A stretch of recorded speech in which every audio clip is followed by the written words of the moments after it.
현장 연결해서 전해드린 것처럼 오늘 오후 2시에 윤 전 대통령의 체포방해 혐의에 대한 1심 선고가 나옵니다. 네, 특검은 총 징역 10년을 구형했는데요. 오늘 법원이 어떤 판단을 내릴지 주목됩니다. 관련해서 서정빈 변호사와 함께 짚어보겠습니다. 어서 오세요. 안녕하십니까. 앞서 취재기자 연결 통해서도 전해드렸습니다만 8개 재판 중에 첫 선고입니다. 어떤 의미를 갖는다고 볼 수 있을까요? 일단 오늘 유죄를 선고를 하게 된다면, 그리고 이제 형을 어쨌든 선고를 하게 된다라고 한다면, 과연 대통령의 그런 책무의 그런 책임의 그런 정도에 대해서 한번 평가를 어떻게 했는지 좀 지켜볼 만한 내용이 되지 않을까라는 생각이 듭니다. 이제 앞서 이 내란 재판이 마쳐지면서도 특검에서 구형을 하면서 사형을 구형하면서 언급했던 것 중에 하나가 결국에는 이 대통령이라는 막중한 지위에서 져야 하는 그 책임의 크기가 상당하다라는 그런 점 역시도 언급을 했습니다. 예. 이번 재판 역시도 그 결과에 따라서는 그 책임을 어느 정도 가늠해 볼 수 있는, 과연 법원에서는 일련의 사태에 대해서 이 대통령으로서의 그런 지위를 고려했을 때 얼마나 엄중한 사안으로 판단을 하고 있는지를 일면 좀 엿볼 수 있는 사항이 아닐까라는 생각이 듭니다. 지금 이 사건 재판 같은 경우에는 특수공무집행 방해 혐의 등이 포함이 되어 있고, 사실 다른 혐의들보다도 가장 중하게 처벌할 수 있는 부분이 바로 이 특수공무집행 방해 부분이라고 봅니다. 그리고 네. 그 이유 중에 하나가 저도 생각을 했을 때는 과연 대통령이, 그러니까 공무원들의 대표라고 할 수 있는 공무원들을 총괄적으로 지휘하고 감독하는 그런 지위에서 다른 공무원들의 그런 직무를 방해했다라는, 사실 상상하기가 힘든 그런 엄중한 죄책이 물어질 수 있다라고 보이기 때문에 이 점이 상당히 중요한, 그런 양형에 있어서 중요한 사유라고 보이고, 선고 과정에서 그런 책임에 대해서도 조금 언급하지 않을까, 그래서 그걸 조금 엿볼 수 있는 중요한 결과가 보일 것이다라고 생각을 하고 있습니다. 네, 그래서 특검에서는 공무원을 사병화했다 이렇게 비판을 하기도 했었는데 오늘 재판이 생중계가 되잖아요. 앞서 말씀하신 것처럼 재판부가 그 재판에 대해서 일단 책임과 또 지위를 중하게 봤기 때문에 윤석열 전 대통령 측이 반발했음에도 불구하고 생중계를 결정한 걸로 보이죠? 네, 그렇습니다. 말씀하신 것처럼 대통령이 저지른 범죄라는 점에 있어서는 그 자체로도 사안의 중대성이 매우 크다라고 봤을 것이고, 그만큼 이제 국민들이, 또 국민들의 알 권리를 보장해야 될 필요성이 있는 재판이다, 선고다라고 판단을 했을 것이다 생각이 됩니다. 특히나 이제 이 내용을 조금 더 생각을 해봤을 때 앞서 설명을 드린 것처럼 이 대통령이 공무집행을 방해한다라는 그 자체가 사실 사안이 평소에는 전혀 짐작도 예상도 하지 못했던 사건이니만큼 국민들의 그런 관심도가 매우 크다라는 것은 자명한 사실인 것으로 보입니다. 또 한편으로는 이 사건 같은 경우에는 과연 피해자 같은 경우에 이제 일단 외면상 형식적으로는 이 공무원들, 당시에 체포영장 집행에 나섰던 공수처의 직원들, 그리고 이 경찰 인력이 피해자처럼 보이긴 합니다. 물론 피해자에 해당을 할 수가 있지만 한편으로는 그 상황을 지켜봤던 국민들 역시도 전체적으로는 피해자라고 평가할 수 있지 않을까라는 생각이 듭니다. 이 당시 상황을 조금 돌려봤을 때 그때 체포영장 집행이 과연 성공할지, 성공하지 못하는 상황이 발생하면 추후에 또다시 이 집행 과정에서 충돌이 있지는 않을지, 그것이 현장에서는 무력 충돌로 이어지지 않을지, 나아가서는 이 체포 현장뿐만 아니라 이제 지지자들 혹은 반대하는 그런 입장에서 별도의 그런 충돌이 있지 않을지 상당히 좀 많이 걱정을 했던 사항이었습니다. 그런 것들을 고려한다면 단지 이 사건 공수사실의 내용 적혀 있는 그 사건뿐만 아니라 전체적으로 봤을 때는 국민들 역시도 피해자다라는 그런 어느 정도의 판단도 있지 않았을까. 그렇다면은 피해자의 입장에서, 국민들의 입장에서 이 사건의 선고 결과를 생중계로 지켜볼 필요가 있다라는 점까지도 고려를 하지 않았나. 저 역시 그렇게 생각을 하고, 그런 의미에서는 상당히 좀 타당한 결정이 아닌가라고 생각이 됩니다. 저희가 체포방해 혐의 1심 선고라고 말씀을 드리고 있습니다만 오늘 법원 판단은 크게 5가지 혐의로 판단을 받습니다. 다른 혐의에 대해서도 좀 설명을 해주시죠. 네, 일단 직권남용 혐의와 관련해서 이 계엄 선포 전에 일부 위원들만을 소집을 해서 국무회의를 진행했다. 그리고 소집한 국무위원들에 대해서도 상당히 짧은 시간 회의를 진행하면서 결국에는 이 국무위원들에 대한 심의 의결권을 침해했다라는 내용이 이제 포함이 되어 있습니다. 그 밖에 계엄 직후에 외신에 대해서 허위 사실을 전파하는 그런 혐의도 포함이 되어 있고, 또 그 과정에서 사후 비상계엄 선포문 역시도 허위로 작성을 하고 또 폐기했다라는 의혹까지도 포함이 되어 있습니다. 그 밖에 이제 비화폰과 관련해서 이 서버 내역을 삭제하도록 이 증거인멸을 지시했다라는 혐의까지도 포함이 되어 있어서 총 5가지의 혐의가 이 재판에 지금 포함되어 있는 그런 상황입니다. 예, 그 특검이 구형했던 것 중에서 형량이 가장 높았던 게 체포방해 관리 혐의였습니다. 5년을 구형했는데 결국에는 그 재판 과정에서 경호처 직원들이 총을 사용하라는 지시를 했다. 이런 취지의 진술들이 많이 나왔기 때문에 여기를 좀 중요하게 봐야 될 것 같아요. 네, 그렇습니다. 여러 증거들이 존재를 하고 있지만 그중에서도 구체적으로 윤석열 전 대통령의 발언이 있었다라는 그런 진술들이 아무래도 가치가 더 높게 평가를 받을 수밖에 없습니다.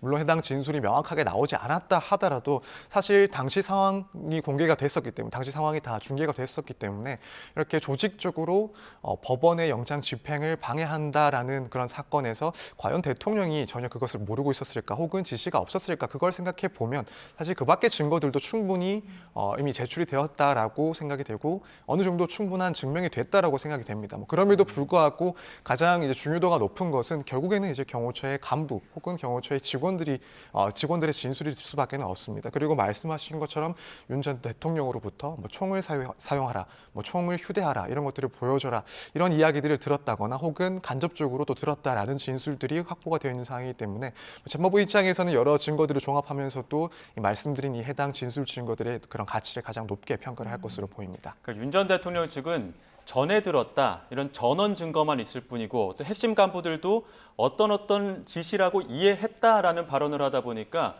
그 이해했다라는 반복적인 표현 자체로도 진술의 신빙성이 떨어지는 것 아니냐 이렇게 주장을 하고 있거든요.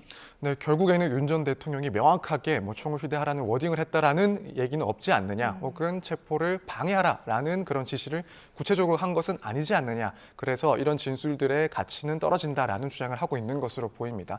일단 뭐 윤 전 대통령 측에서는 혐의를 부인을 하고 있고 또 혐의를 부인하는 내용 중에 하나도 내가 지시를 한 사실이 없다라는 것을 주장하고 있기 때문에 할 수 있는 논리 구성이라고는 보입니다만 결국에는 판단했을 때 법원에서 이런 진술들이 다수 존재한다라고 한다면 이제 물론 직접 들었다라는 그런 진술 증언보다는 가치가 떨어진다고 평가를 할 수는 있습니다만 예. 이 다수의 진술들이 보인다라고 한다면 결국 그 내용들이 사실에 가깝다는 평가를 할 수밖에 없습니다. 예. 그리고 이런 진술 내용에 부합하는 당시의 상황들이 보인다, 간접적인 혹은 정황적인 내용들까지도 확인이 된다라고 한다면 결국에는 종합을 했을 때 이런 취지들이 상당히 인정될 가능성이 높아질 수밖에 없습니다. 네. 그래서 지금까지의 재판 과정들 그리고 언론을 통해서 나온 그런 재판에서의 모습들을 고려한다면 이런 진술의 신빙성이 떨어진다라고 판단하기는 상당히 힘들다. 모든 것들을 종합했을 때는 이 진술들 역시도 종합을 해서 상당한 가치를 인정받을 것이다라고 전망을 하고 있습니다. 네. 특검은 10년을 구형했고요. 법조계 보니까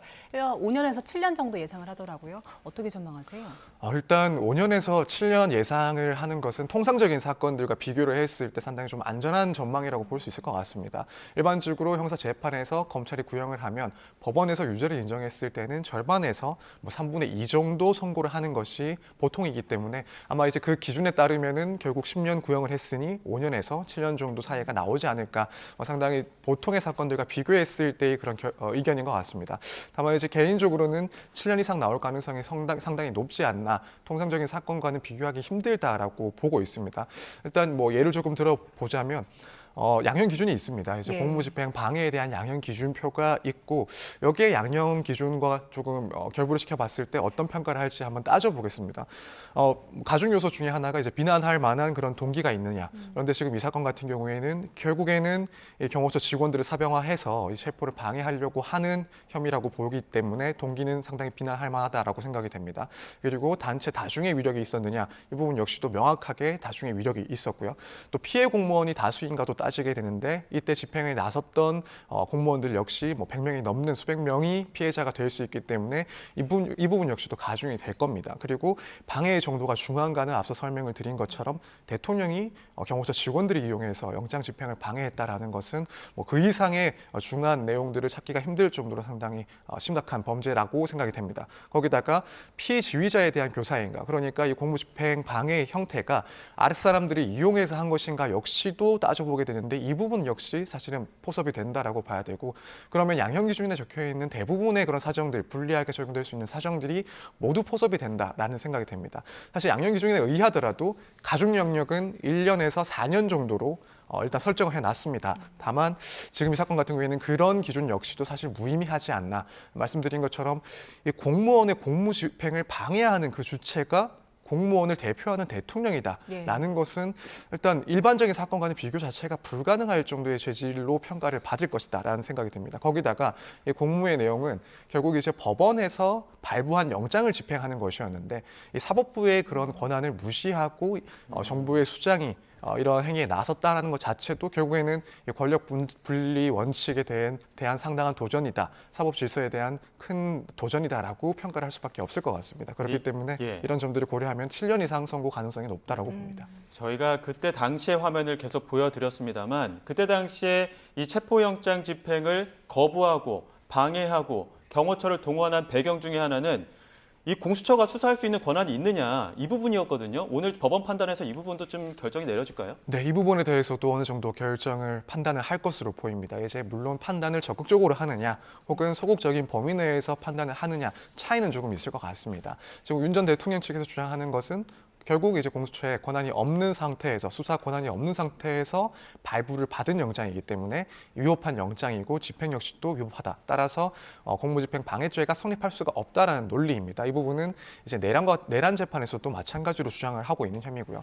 이제 법원에서 이번 재판부에서 만약 소극적으로 판단을 한다라고 한다면 일단 영장 집행 자체의 적법성 정도까지를 인정을 하는 혹은 내란과 관련해서 수사권 유무에 대한 그런 논란이 있을 수 있긴 하지만 그럼에도 이후에 법원에 의해서 발부된 영장 자체는 당연히 적법하다고 봐야 되고 그 집행을 막은 것이다 라고 평가를 할 수가 있습니다. 만약 그런 결론을 내린다라고 한다면 이 공수처의 수사권에 대해서 어느 정도 인정하는 듯한 다만 적극적인 판단을 하지 않은 경우가 될 거고 혹은 나아가서 애초에 이제 공수처의 그런 수사 권한 자체에 대해서 판단을 하고 그래서 수사권이 있고 따라서 영장 집행의 과정 역시 적법하다라는 식의 판단을 할 수도 있기 때문에 일단 어느 정도 수준 내에서 판단을 하는지는 조금 지켜볼 필요가 있지 않나 생각이 됩니다. 네, 그리고 오늘 혐의 중 하나가 그 국무위원들의 심의 의결권 침해했다는 부분인데 이 부분에 대한 내용은 결국에 앞으로 있을 그 내란 재판, 우두머리 혐의 재판과 관련해서도 좀 예측해볼 수 있는 가늠자가 될 것 같아요. 네, 약간의 가늠자는 될 수 있을 것이다라고 보여집니다. 지금 윤 전 대통령 측에서는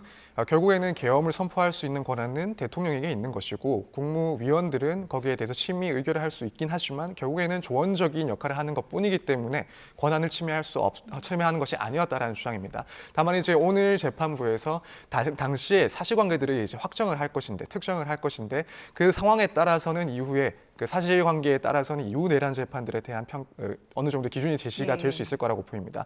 예컨대 이번 사태에서 어떠한 내용 때문에 국무위원들의 그런 표결권을 침해한 것이다, 권한을 침해한 것이다라고 한다면 이 계엄 선포 과정에서 적법한 그리고 헌법에 합치되는 그런 절차들이 없었다라는 의미가 되는 것이고 그렇다면 결국 이 계엄 선포 자체가 적법하지 못한 부적법한 상태에서 의도가 되고 계획이 됐던 그런 내란 행위가 아니냐라는 평가를 받을 수가 있습니다. 따라서 이 부분 사실관계를 어떻게 특정하는지 나아가서는 권한 침해가 있었는지 없었는지를 따지게 되면 이제 내란과 관련된 재판에 있어서도 이 계엄이 내란에 해당할 가능성이 높다라는 어느 정도의 지표가 될 수도 있지 않나 생각이 됩니다. 네, 여기까지 듣겠습니다. 지금까지 서정빈 변호사와 함께했습니다. 고맙습니다. 고맙습니다. 감사합니다.